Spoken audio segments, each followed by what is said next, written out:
लोक सेवा आयोग और राज्य लोक सेवा आयोग समेत विभिन्न प्रतियोगी परीक्षाओं में एनसीईआरटी पुस्तकों को रामबाण औषधि माना जाता है।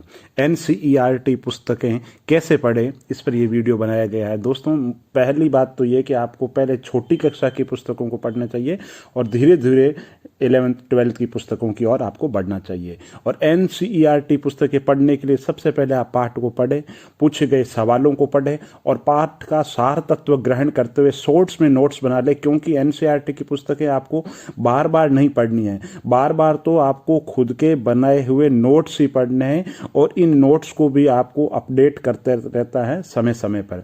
अब एनसीईआरटी की पुस्तक कैसे बनाएं, तो देखो, भारतीय राजनीति में नए बदलाव अध्याय 9 एनसीईआरटी का एक पुस्तक का टॉपिक है भारतीय राजनीति पे।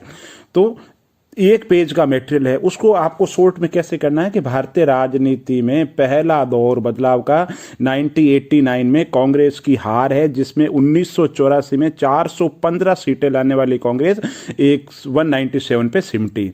दूसरे चरण में आप लिखो मंडल आयोग का उदय हुआ 1990 में, राष्ट्रीय मोर्चा की वीपी सिंह की सरकार बनी और ओबीसी आरक्षण के कारण हिंसा और प्रदर्शन का युग था। और तीसरा पॉइंट पे लिखो आप 91 के बाद का दौर आर्थिक उदारीकरण का युग कहा जाता है। तो पूरे 1.5 पेज का सारांश आपने सिर्फ 5 लाइन के अंदर लिख दिया और महत्वपूर्ण पॉइंट यही है आपके, और बाद में आप इनको भी शॉर्ट के अंदर लिख सकते हैं। तो कहने का मतलब है, चाहे भारत का संविधान है, चाहे राज्य व्यवस्था है, चाहे अर्थव्यवस्था है, चाहे भूगोल है, या किसी भी विषय से संबंधित है, चाहे समाजशास्त्र से संबंधित है, इतिहास से संबंधित है, तो जो मूलभूत अवधारणा है, तो पहले चैप्टर को सबसे पहले पढ़ो, सरसरी दृष्टि से पढ़ो।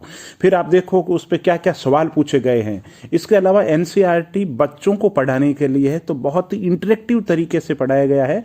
सॉल्व करने के लिए भी बहुत सारे प्रैक्टिस सेट होते हैं और कल्पनामूलक सवाल होते हैं और बहुत सारे होते हैं। तो पहले पाठ का मर्म समझो और पाठ का मर्म समझते हुए आप समझो कि इसमें किन किन बिंदुओं को कवर किया गया है, तो उन बिंदुओं को आप अति संक्षेप के अंदर लिख ले। तो एनसीईआरटी बहुत ही प्रामाणिक है, बहुत ही स्तरीय है और हर प्रतियोगी परीक्षाओं में जो सवाल पूछे जाते हैं वो इनसे ही पूछे जाते हैं।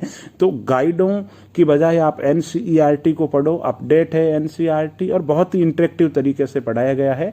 इसी तरीके से आप अन्य जो विषय आप सब्जेक्ट के लिए भी एनसीईआरटी को पढ़ सकते हैं। तो बहुत बहुत धन्यवाद।